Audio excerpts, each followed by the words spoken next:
Alors, bonsoir tout le monde. Avant de commencer, je vous invite, vous, les membres du Conseil, à faire une courte réflexion sur la portée du serment que nous avons fait lors de notre élection, soit d'exercer nos fonctions avec honnêteté et justice dans le respect de la loi et du code d'éthique et de déontologie des élus.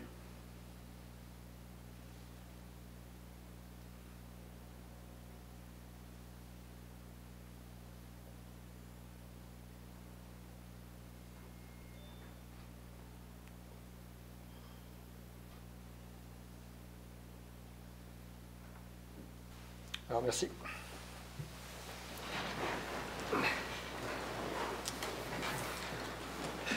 Alors, bonsoir tout le monde. Bonsoir à ceux qui sont ici ce soir. Ici nos téléspectateurs qui nous regardent religieusement. On va en profiter pour cette première soirée, première séance du Conseil de 2016 pour vous souhaiter à tous et à chacun la plus belle des années, surtout la santé. La santé, le reste, si on n'a pas la santé, le reste, c'est assez difficile d'avancer. Alors, puis je voudrais aussi saluer, parce que durant les fêtes, j'ai rencontré beaucoup de gens de l'extérieur de Saint-Georges qui m'ont mentionné qu'ils écoutaient la séance du Conseil de Saint-Georges. Alors, je vous salue, ceux qui sont de l'extérieur aussi. Alors, vous faites partie de la famille si vous nous écoutez, puis il y a encore du terrain à vendre à Saint-Georges, alors on vous attend. Alors, sans plus tarder, nous allons passer à la séance, le début de la consultation publique. Monsieur le greffier.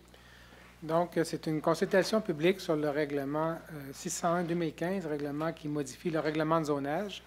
Ça vise on veut agrandir la zone RE 109, même la zone RE 139. Nous sommes sur la 5e avenue. Donc, c'est pour permettre l'agrandissement du manoir du quartier et permettre un maximum de 300 logements. Donc, c'est du côté nord du manoir du quartier qu'aurait lieu l'agrandissement. Et les dispositions sont susceptibles d'approbation référendaire.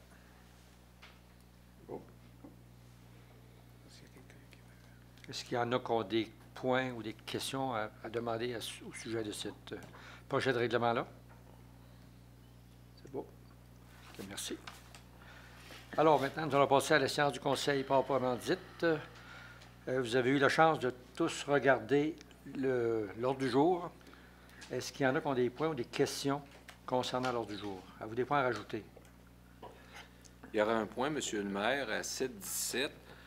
Ce serait l'autorisation d'une entente avec Hydro-Québec pour le prolongement du réseau électrique dans le secteur là, du parc industriel.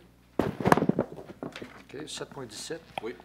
Oui, Mme Quirion, vous avez un point? La proposition de l'ordre du jour. De l'ordre du jour, oui. Proposé, appuyé par M. Perron. Merci beaucoup. Alors, nous allons passer les différents procès-verbaux. Les deux séances qui se sont tenues le 14 décembre 2015, soit la séance ordinaire et la séance extraordinaire qui était la séance la présentation du budget.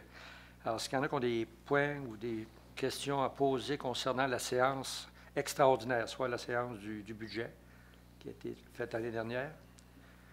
Alors, ça me prendra une proposition. Proposée par M. Redmond, appuyée par M. Thomasin. Merci. Maintenant, la séance ordinaire du Conseil du 14 décembre. Est-ce qu'il y en a qui ont des points? Proposé par Mme Thibodeau, appuyé par M. Fortier-Renaud. Merci beaucoup. Alors, M. Greffier, nous allons passer au projet de règlement, le 4.1. Oui, c'est pour le projet de règlement 603-2015, règlement qui modifie le plan d'urbanisme. Il y a deux modifications qui sont proposées. La première, c'est pour transférer le 255 122e rue d'une affectation résidentielle à une affectation centre-ville pour permettre l'aménagement de stationnement pour le bercail. Et la deuxième modification, c'est pour transférer le 171-05 et le 171-55 boulevard Lacroix d'une affectation résidentielle à une affectation commerciale de type local et régional. Donc, il y aura une assemblée publique de consultation. La période de consultation commence ce soir. L'assemblée publique aura lieu le 22 février. OK. Proposition? Oui, proposition de M. Redmond, appuyée par Mme Quirion. Merci. 4.2. 4.2, donc, c'est la même chose, mais on est au niveau du plan du règlement de zonage. Donc, c'est pour inclure dans la zone, passer de la zone résidentielle à la zone commerciale, le 255 122e rue, et passer d'une zone résidentielle à une zone commerciale locale et régionale, le 171-05 et le 171-55 boulevard Lacroix. Ce deuxième règlement est susceptible d'approbation référendaire. Période de consultation, même chose. Proposition. Proposé par Mme Bougie. J'appuie. Appuyé par M. Fortier Jean-Pierre. Merci. Maintenant, nous allons passer aux avis de motion et dispense de lecture. M. le greffier, 5.1. Donc, c'est pour donner un avis de motion avec dispense de lecture pour le règlement 605-2016, règlement qui décrète des dépenses en immobilisation. On a des dépenses pour de l'extension de services municipaux pour un montant de 2 496 500 et réfection du réseau d'égouts pluvial pour 100 000 réfection du réseau routier pour 325 000 amélioration des parcs pour 200 000 et des frais de financement de 38 500 pour un total de 2 160 000 Ce sera emprunté sur 20 ans, imposable sur l'ensemble des immeubles imposables de la Ville. Ouais, vous avez parlé d'un montant. Le montant initial, vous avez parlé de 2 300 2 160 000 au total. OK. Mais le premier montant, vous avez mentionné? 1 496 500, c'est l'extension de services municipaux. Mais le Il y total a- est 2 160 000. Là. Oui. OK, parfait. Ça fait un Avis avis. de motion et dispense de lecture. OK, l'avis de motion par monsieur Thomasin. Merci. Alors, là, maintenant, nous allons passer à l'adoption des règlements 6.1. Donc, c'est pour l'adoption du règlement 602-2015, règlement qui délègue à des fonctionnaires le pouvoir d'autoriser des dépenses et de passer des contrats au nom de la municipalité.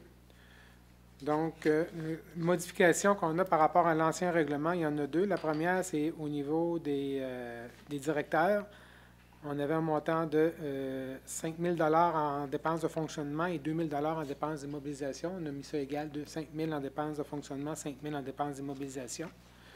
Et l'autre modification, c'est une autorisation spéciale qui est accordée au directeur général pour un montant maximum de 50 000 à certaines conditions.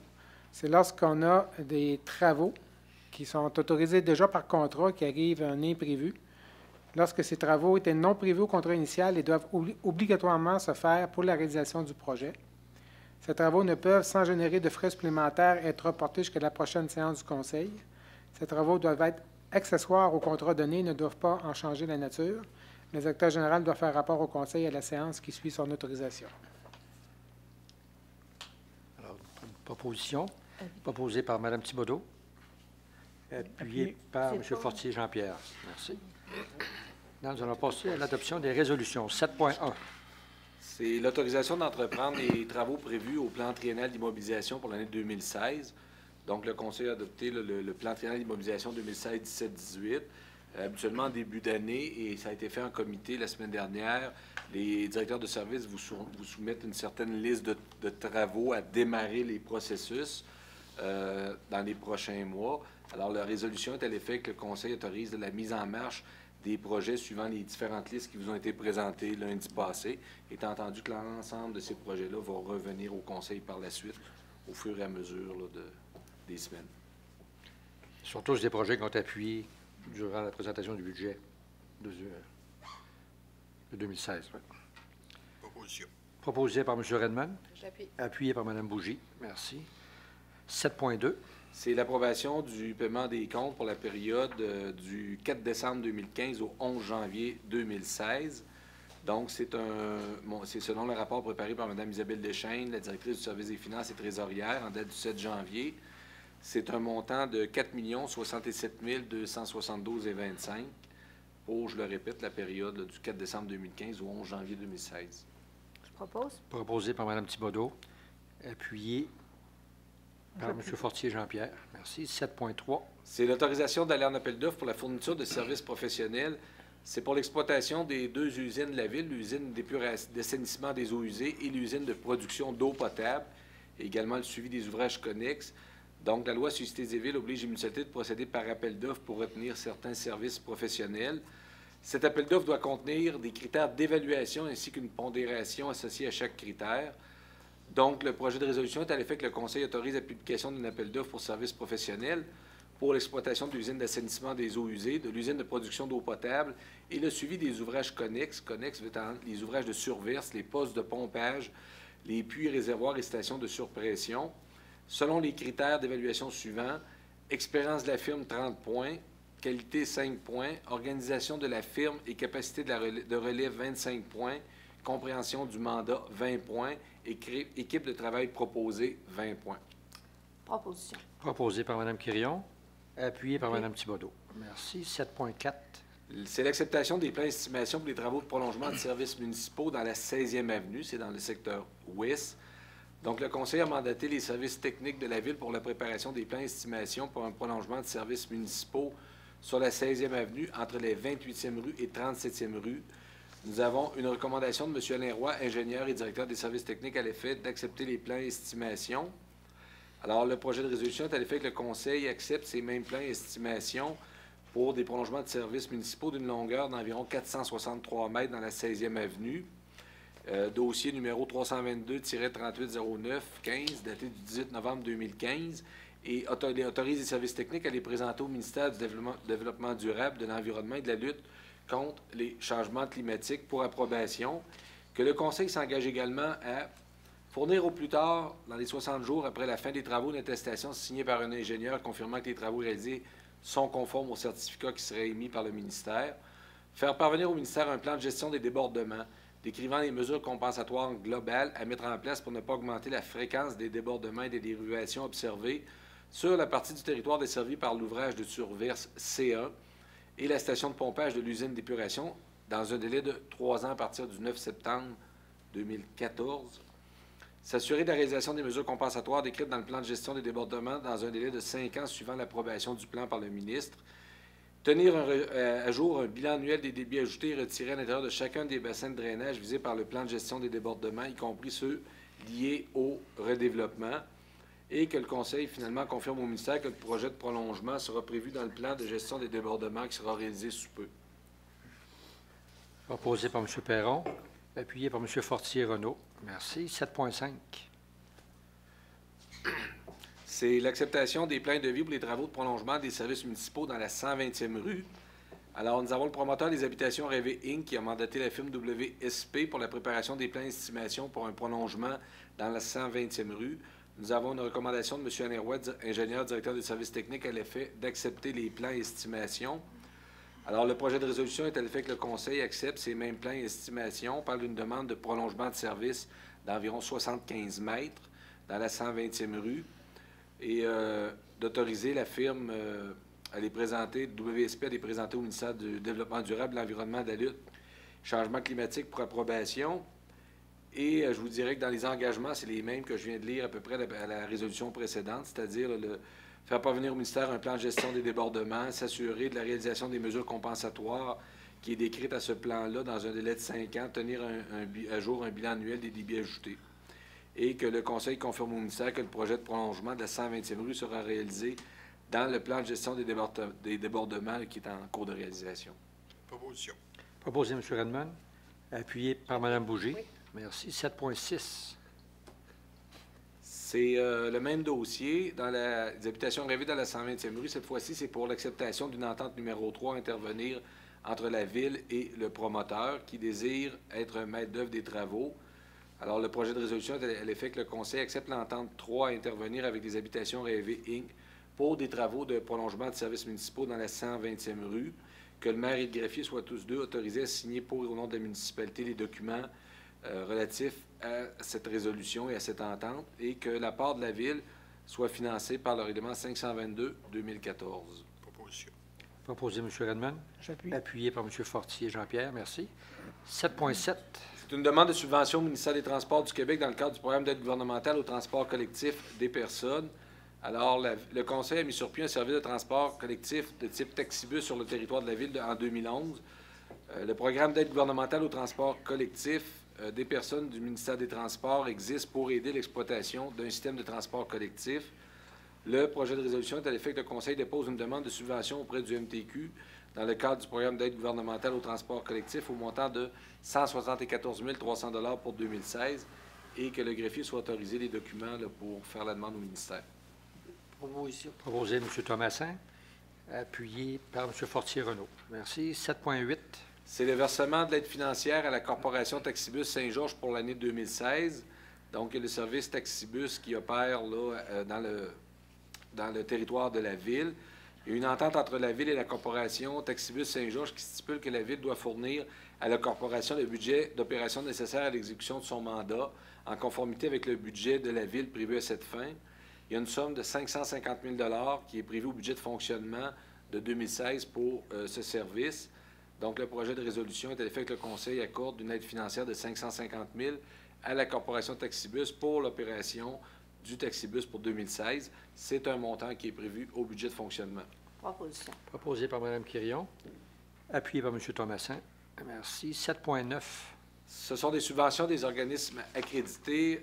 Ça fait suite au rapport préparé par Mme Carole Paquette, directrice des loisirs et de la culture, en date du 15 décembre 2015 et du 6 janvier 2016. Alors, c'est pour autoriser le versement des subventions aux organismes suivants.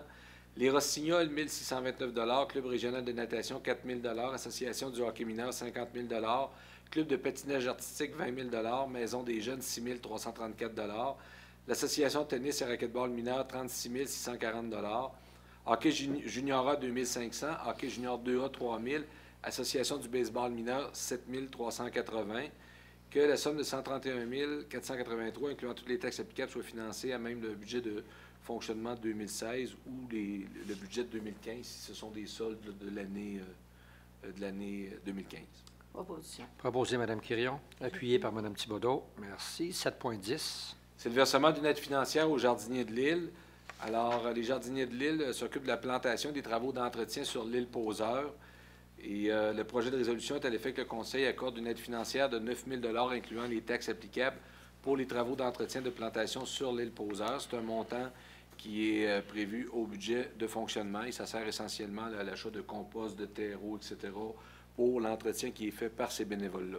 Je propose. Proposé par Mme Thibodeau. Appuyé par M. Thomassin. Merci. 7.11. En même temps, on pourrait profiter de l'occasion pour les féliciter du bon travail qu'ils font, parce que je pense que quand on regarde au complet l'île Poseur partout, c'est très bien entretenu et c'est très bien aménagé. C'est vrai. Je pense que c'est unanime autour du Conseil. Ah oui, c'est sûr. On a une équipe extraordinaire qui s'occupe de l'île Poseur durant l'été. Là. Pas toujours facile. C'est ça que là, il ne faut pas le vandalisme à éviter, parce que les gens travaillent fort pour mettre ça beau sur l'île. Alors, 7.11. C'est le renouvellement du contrat d'entretien pour le logiciel AS et CEF+, avec la firme PG Solutions pour la période du 1er janvier au 31 décembre 2016. Le service d'évaluation utilise ces logiciels. Cette suite de logiciels doit être tenue à jour et maintenue sur une base continue. Nous avons une proposition de contrat d'entretien de 58 597 et une payable par les 3 utilisateurs. Il faut savoir qu'on s'est unis avec la MRC Beauce-Sartiguin et la MRC des Appalaches pour diminuer les frais. Alors, selon une modalité déjà entendue, la part de la Ville est de 19 270. Une entente de confidentialité doit être signée avec le fournisseur. Le projet de résolution est à l'effet que le Conseil accepte le renouvellement de ce contrat d'entretien, que soit conclue une entente de confidentialité avec cette firme suivant la politique de sécurité des systèmes et d'intégrité des données, que le maire et greffier soient autorisés à signer les documents nécessaires et que la somme de 19 270, incluant les taxes, soit financée à même le budget de fonctionnement tel que prévu. Proposition. Proposé Mme Quirion, Et adopté. appuyé par M. Redmond. Merci. 7.12. C'est l'embauche d'un préposé aux remontées mécaniques pour le centre de ski. Alors, il y a un besoin d'embaucher ce type de personnel pour la saison 2016-2017. Nous avons une recommandation de Mme Carole Paquette et M. Jean-Yves Blais, directeur des ressources humaines, à cet effet. La proposition est à l'effet que le Conseil procède à l'embauche de M. Frédéric Giroux à titre de préposé aux remontées mécaniques au centre de ski pour la période du 1er décembre 2015 au 30 avril 2016, que les conditions de travail soient celles privées de la convention collective du syndicat des employés municipaux de Beauce, CSD, employés du centre de ski échelon 1. Alors, c'est évident que cette personne-là est engagée au besoin lorsqu'il y a assez de neige ou lorsque le centre de ski fonctionne. Proposition. Proposé Mme Bougie. J'appuie. Appuyé par M. Fortier et Jean-Pierre. Merci. 7.13. Nomination de représentants de la Ville sur le conseil d'administration de l'Office municipal d'habitation. Il y a lieu de procéder à la nomination de représentants de la Ville pour siéger sur le conseil d'administration de l'OMH, l'Office municipal d'habitation. Alors, le projet de résolution est à l'effet que le Conseil nomme Mme la conseillère Irma Quirion ainsi que messieurs Michel Paquette et Martin Dionne pour représenter la Ville de Saint-Georges sur le conseil d'administration de l'Office municipal d'habitation pour une période de 3 ans. Proposition. Proposé par M. Redmond et appuyé par M. Thomassin. Merci. 7.14. Nomination d'un représentant de la Ville sur le comité socio-économique de la Chambre de commerce de Saint-Georges et sur le comité de relations professionnelles avec le personnel cadre. Attendu le départ à la retraite de M. Marcel Grondin, directeur général, tandis que M. Grondin siégeait à titre de représentant de la Ville sur le comité socio-économique de la Chambre de commerce de Saint-Georges et sur le comité de relations professionnelle avec le personnel cadre. Le projet de résolution est à l'effet que le Conseil nomme M. Claude Poulin, directeur général, à titre de représentant de la Ville pour ces 2 comités et que des remerciements soient adressés à M. Grondin pour les services rendus. Proposition. Proposé Mme Thibodeau, Je vais l'appuyer. appuyé par Mme Quirion. Merci. 7.15. C'est l'autorisation de participer à un dîner-conférence de la Chambre de commerce qui se tiendra mardi le 19 janvier 2016. Alors, le projet de résolution est à l'effet d'autoriser Mesdames Irma Quirion et Solange Thibodeau à participer au dîner-conférence et que les coûts de la participation soient défrayés par la municipalité. Proposition.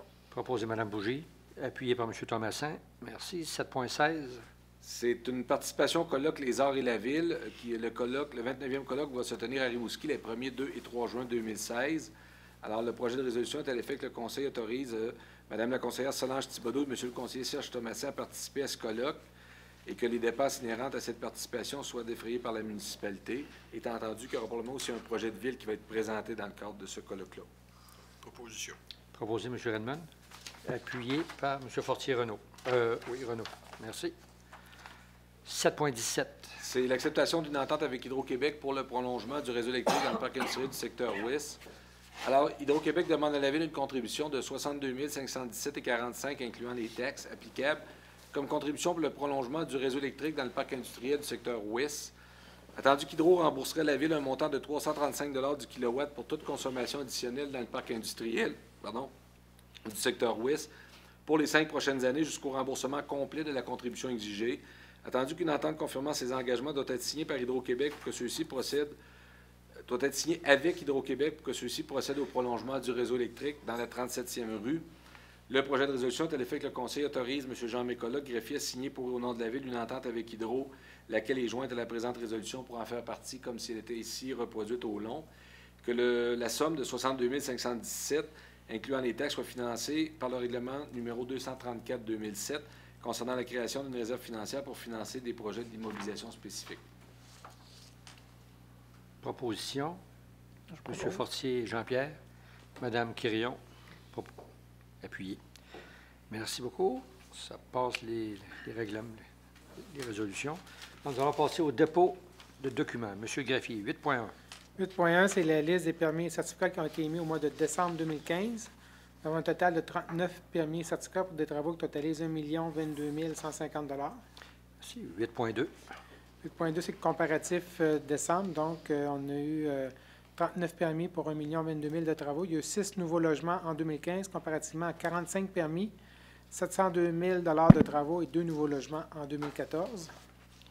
8.3. Ce qui nous donne un total là, pour l'année 2015 au complet de 1 958 permis pour des travaux de 78 781 215 $ et 186 nouveaux logements, comparativement pour 2014 à 2001 permis, 84 178 000 $ de travaux et 238 nouveaux logements. Merci. 8.4. 8.4, c'est le rapport mensuel des activités du service de sécurité incendie. Nous avons eu 355 heures et demie de combat incendie, 47 heures d'entretien, 58,75 heures d'activité spéciale, 6 heures de formation, 151,75 heures d'entraînement et 35 heures dans le cadre du programme Pompiers de quartier. Merci. 8.5.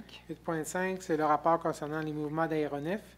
Donc, au mois de décembre, nous avons eu 171 mouvements d'aéronefs à l'aéroport pour un total pour l'année 2015 de 3 829 mouvements d'aéronefs à l'aéroport.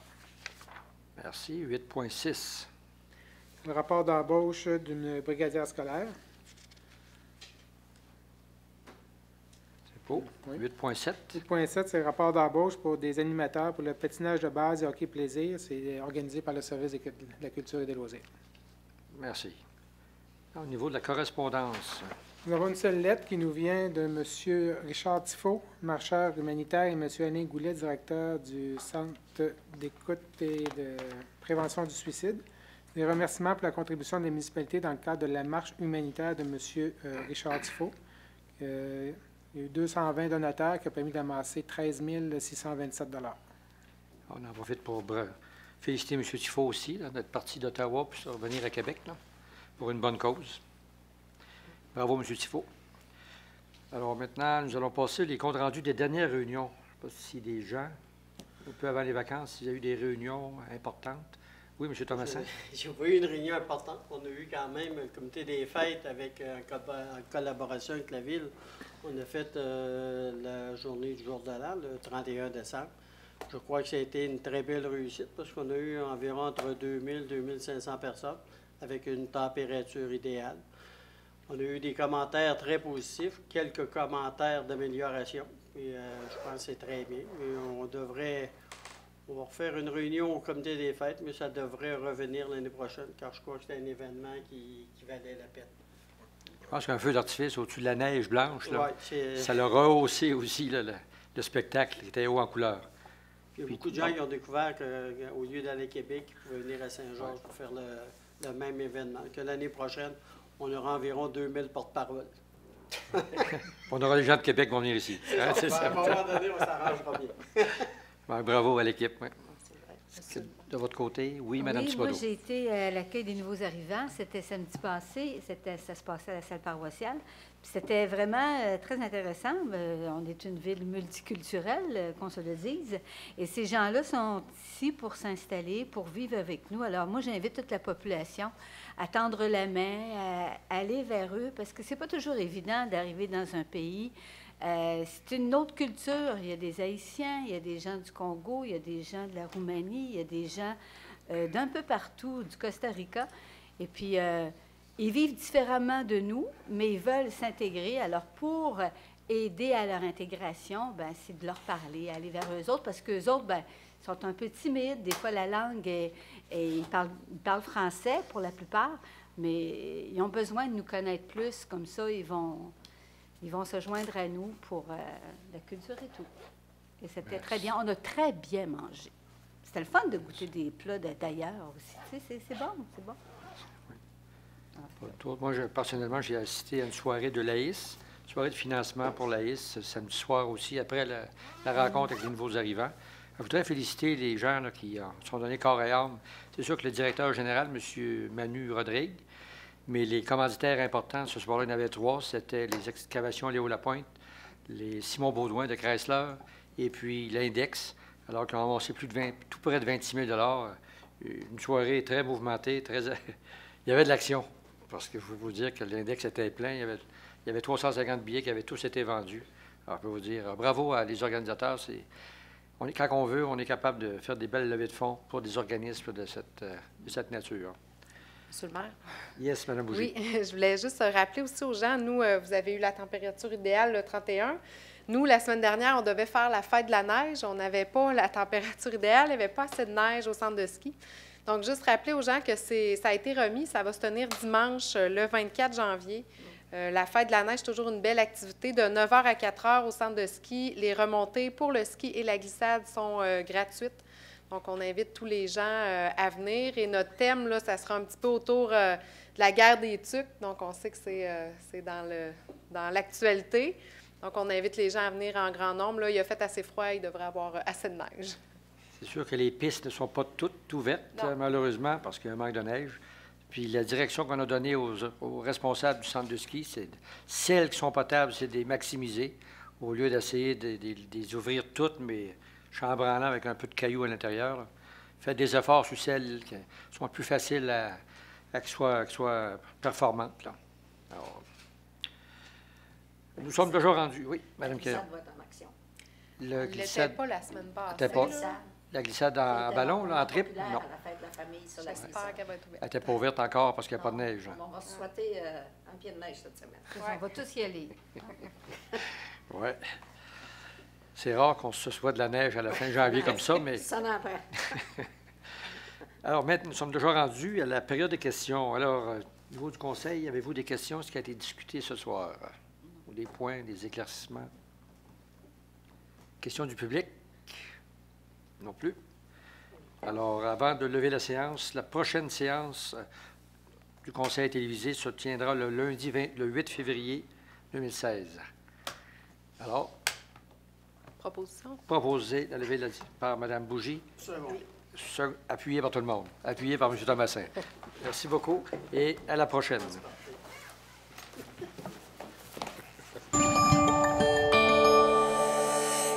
Télécogeco, un service exclusif aux clients de Cogeco.